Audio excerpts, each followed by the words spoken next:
Hello friends, welcome to recap 10M। आज हम आपके लिए लेकर आए हैं एक एक्शन फैंटेसी मूवी को जिसका नाम है हैंसन एंड द बीस्ट। अपने प्यार को पाने के लिए एक डीमन ने उसूलों के खिलाफ जाकर नियमों को तोड़कर एक इंसान से शादी कर ली जिसकी सजा मौत है। क्या एक आम इंसान डीमंस का सामना करके अपने प्यार को बचा पाएगा या ये भी मारा जाएगा? आइए पता करते हैं मूवी में। मूवी की शुरुआत हैंसन को दिखाते हुए होती है जो किसी क्रिएचर से बचकर भाग रहा होता है और भागते हुए ये एक छत से नीचे गिर जाता है और फिर हमें इसके 36 घंटे पहले दिखाया जाता है जहां हम हैंसन को देखते हैं जो एक अमीर लड़की के साथ डेट पर आया है। हैंसन इस लड़की से शादी करके अपना कर्ज चुकाना चाहता है क्योंकि हैंसन बहुत कर्जदार हो चुका है। एक वेबसाइट के जरिए हैंसन अमीर लड़कियों के साथ ही डेट पर जाता है ताकि उन अमीर लड़कियों से शादी करके ये उनके पैसों से अपना कर्ज चुका सके। पर जैसे ही इस लड़की को हैंसन के बारे में पता चलता है तो वो इसे रिजेक्ट कर देती है और इसकी बेइज्जती करने लगती है। हैंसन इससे बिना कुछ कहे अपना लाया हुआ केक लेकर वापस आने लगता है। इसके बाद हम हैंसन को जूम में काम करते हुए देखते हैं। तभी हैंसन के पास उसी वेबसाइट से मैसेज आता है जिसके जरिए वो अमीर लड़कियों को डेट करता है, जिससे पता चलता है कि कल उसे एक और अमीर लड़की से मिलना है। अगले दिन हैंसन के पिता उसे वीडियो कॉल करते हैं जिनकी दिमागी हालत ठीक नहीं है, इसलिए वो मेंटल हॉस्पिटल में एडमिट हैं। इसी बीच हम देखते हैं कि हॉस्पिटल का स्टाफ हैंसन के पिता के साथ काफी बुरा बर्ताव कर रहा है और हैंसन को धमकी भी दी जाती है अगर उसने हॉस्पिटल का बिल नहीं भरा तो उसके पिता को हॉस्पिटल से निकाल दिया जाएगा। जिसके बाद हैंसन दुखी मन के साथ दूसरी अमीर लड़की से मिलने के लिए आ जाता है और इस बार हैंसन को ये लड़की काफी पसंद आती है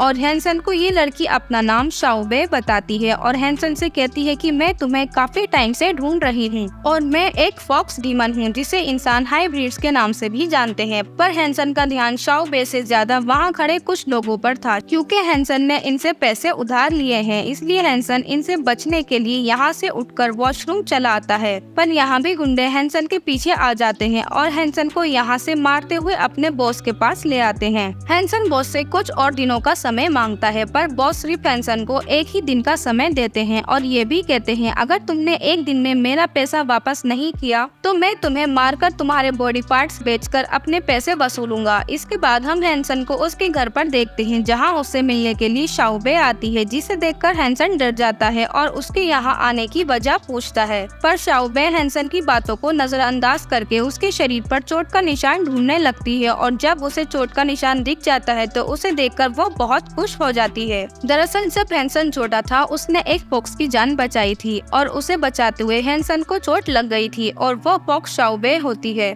और तब से ही ये फॉक्स हैंसन के बड़े होने का इंतजार कर रही थी। पर हैंसन को शाओबे की बातों पर यकीन नहीं होता, इसलिए शाओबे ड्रिंक कर एक बड़े से फॉक्स में बदल जाती है जिसे देखकर हैंसन काफी डर जाता है और वो फॉक्स से डरकर भागने की कोशिश करता है जिससे फॉक्स को गुस्सा आ जाता है, जिससे हैंसन को लगता है कि फॉक्स उसे खाना चाहती है, इसलिए वो फॉक्स से दूर भागने की कोशिश करता है। इसी बीच हम हाइब्रिड्स की दुनिया दिखाई जाती है जहाँ हम डिटेक्टिव होंग को देखते हैं। होंग ऐसी डिटेक्टिव एजेंसी में काम करता है जिनका काम हाइब्रिड्स की दुनिया में रहकर चेक करना था कि हर हाइब्रिड्स नियमों का पालन कर रहा है या नहीं, क्योंकि हाइब्रिड किसी इंसान के सामने अपने असली डीमन रूप में नहीं आ सकते, ये इनके नियमों के खिलाफ है। पर तभी इन्हें पता चलता है कि एक हाइब्रिड ने नियम तोड़कर इंसान के सामने अपने डीमन रूप में आई है जो कि शाओबे होती है और ये सभी फौरन शाओबे के पास उसे रोकने के लिए जाते हैं। इधर हैंसन भी काफी थक चुका है और वो एक जगह पर आकर रुक जाता है। तभी वहाँ पर फॉक्स आ जाती है और ये हैंसन को कोई भी नुकसान नहीं पहुँचाती, लेकिन जब हैंसन उसे छूने की कोशिश करता है तो वो जोर से दहाड़ती है जिसकी वजह से ये छत से नीचे गिरने लगता है जो हमने मूवी की शुरुआत में देखा था। पर सही समय पर होंग आकर हैंसन को बचा लेता है और इसी के साथ वो सभी एजेंट यहाँ मौजूद सभी लोगों की याददाश्त मिटाने के लिए एक डिवाइस का इस्तेमाल करते हैं। पर हैंसन के पास पहुँचने से पहले ही शाओबे डिवाइस को नष्ट कर देती है और ये लोग हैंसन को ऐसे ही बेहोश छोड़कर यहाँ से शाओबे को लेकर अपने साथ चले आते हैं क्योंकि इसने इतनी पी रखी है इससे ढंग से चला भी नहीं जा रहा। और इसकी अगली सुबह हम हैंसन को उसके घर में देखते हैं जहाँ पर गुंडे अपने पैसा वसूल करने के लिए आए थे क्योंकि एक दिन की मोहलत खत्म हो चुकी है और ये हैंसन को परेशान करने लगते हैं। तभी वहाँ शाओबे आ जाती है और हैंसन को बचाने के लिए वो गुंडों को डराने के लिए आधी फॉक्स बन जाती है, जिसे देखकर सभी गुंडे डर की वजह से भाग जाते हैं। शाओबे ने दोबारा नियम को तोड़ दिया है। जल्दी डिटेक्टिव होंग को भी पता चल जाता है, इसलिए वो फिर से याददाश्त मिटाने वाली डिवाइस को भेज देते हैं। पर फिर से शाओबे उस डिवाइस को हैंसन तक पहुंचने से पहले ही खत्म कर देती है और फिर से हैंसन से कहती है कि मैं तुमसे शादी करना चाहती हूँ, चाहे मुझे तुमसे शादी करने के लिए कुछ भी क्यों ना करना पड़े। जिस पर हैंसन कहता है कि मैंने गलती से तुम्हारी जान बचा ली थी, मेरा कोई भी ऐसा इरादा नहीं था, तुम यहाँ से चली जाओ, मेरी जिंदगी में पहले से ही बहुत सारी प्रॉब्लम्स हैं। इधर हम हाइब्रिड्स के कमिश्नर यून को देखते हैं जो एजेंट होंग से मिलने के लिए आते हैं और ये होंग से कहते हैं कि शाओबे के बार बार ट्रांसफॉर्म होने के बाद भी उसे अभी तक पकड़ा क्यों नहीं गया। वो एक खास किस्म की हाइब्रिड है, हमें जल्दी उसे रोकना होगा क्योंकि उसके सर पर किसी आम इंसान से शादी करने का भूत सवार है और ये बात बिल्कुल भी बर्दाश्त नहीं की जाएगी कि एक हाइब्रिड का खून इंसान के खून के साथ मिलकर गंदा हो गया। इसके बाद हम हैंसन को देखते हैं जो एक और अमीर लड़की से मिलने के लिए आया है जो हैंसन से शादी करने के लिए तैयार हो जाती है और इसी के साथ वो हैंसन से वादा करती है कि मैं जल्दी तुम्हारा सारा कर्ज चुका दूंगी, पर इसके बदले मेरी भी कुछ शर्तें हैं। शादी के बाद हम दोनों एक रिलेशन में नहीं रह सकते, शादी के कुछ महीनों बाद जल्द ही मैं तुमसे तलाक ले लूंगी, जिसके बाद मैं अपनी पसंद के लड़के से शादी कर सकती हूँ। हैंसन भी लड़की की शर्तों को मान जाता है, पर तभी वहाँ शाओबे आकर कहती है कि मैं इसकी बीवी हूँ, जिससे वो लड़की वहाँ से चली जाती है। हैंसन को बहुत गुस्सा आता है और वो शाओबे से कहता है कि मुझे किसी अमीर लड़की से शादी करनी है जिससे मैं अपना सारा कर्ज चुका सकता हूँ, क्या तुम मुझे इतना पैसा दे सकती हो। ये सुनकर शाओबे यहाँ से बिना कुछ कहे चली जाती है।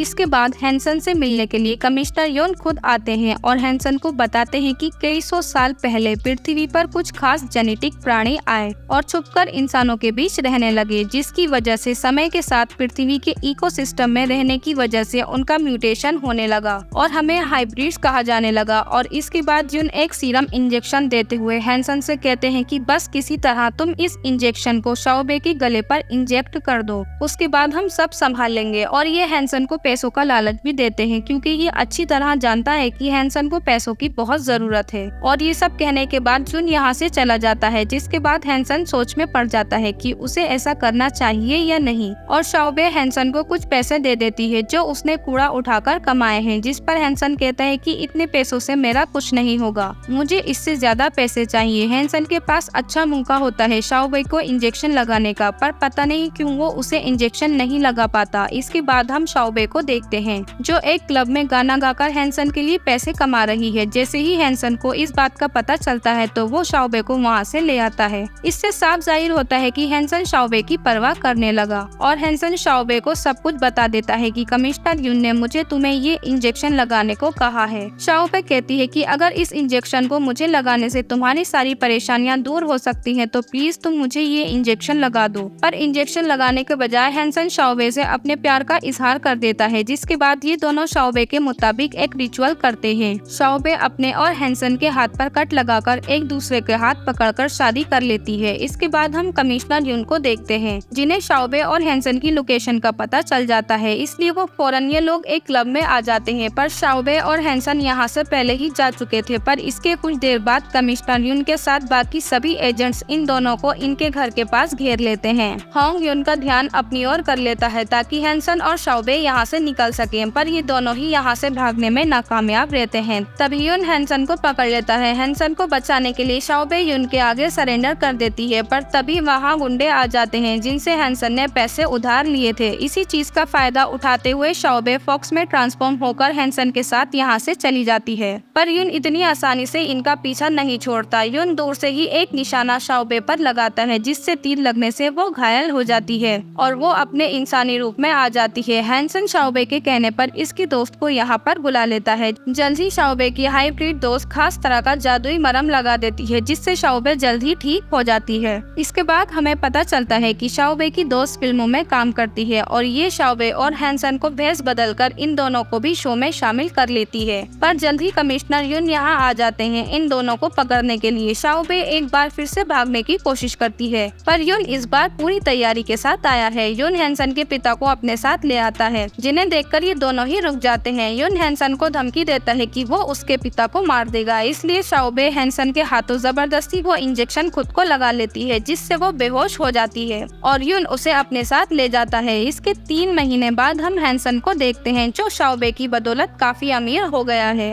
और हैंसन ने अपना सारा कर्ज चुका दिया है क्योंकि वादे के मुताबिक यून ने काफी सारा पैसा हैंसन को दे दिया। पर हैंसन अंदर से खुश नहीं है, वो शाओबे को वापस पाने के लिए कुछ भी करने को तैयार है, इसलिए वो वापस उसी जगह पर आ जाता है जहाँ पर वो पहले रहा करता था, पर यहाँ पहले से ही होंग उसका इंतजार कर रहा था और ये हैंसन को गुस्से में मारने लगता है और हैंसन से कहता है कि तुम्हें शाओबे को उस दरिंदे के हवाले नहीं करना चाहिए था। युन ने उसे एक खास तरह की जेल में कैद कर रखा है और वो वहाँ उसे बहुत टॉर्चर करता है। ये सुनकर हैंसन होंग से कहता है कि तुम मुझे किसी भी तरह उस जेल तक पहुँचा दो, मुझसे जो भी हो सकेगा शाओबे को बचाने के लिए मैं वो सब करने को तैयार हूँ। ये सुनकर होंग हैंसन को एक आदमी के पास लेकर आता है जो हैंसन के चेहरे को अपने जादू से युन के चेहरे में बदल देता है ताकि आसानी से हैंसन जेल के अंदर दाखिल हो सके। ये लोग एक ब्रिज से होते हुए सीधा उसी जेल तक पहुंच जाते हैं। हैंसन युन के भेष में होता है इसलिए उसे अंदर जाने में कोई परेशानी नहीं होती। हैंसन शाओबे के पास जाता है जिसकी हालत बहुत खराब है, पर युन ने शाओबे की सारी याददाश्त मिटा दी है, उसे कुछ भी याद नहीं होता। इसलिए हैंसन उसे याद दिलाने की कोशिश करता है। तभी यहाँ होंग आकर कहता है कि बातों में वक्त बर्बाद मत करो। ये दोनों जल्दी ही शाओबे को यहाँ से लेकर निकलने लगते हैं, पर तभी इनका सामना असली युन से हो जाता है। सभी लोग दो युन को देखकर हैरान हो जाते हैं, पर जल्द ही युन अपने पंख खोलकर सबको दिखा देता है जिससे सभी को पता चल जाता है कि यही असली युन है।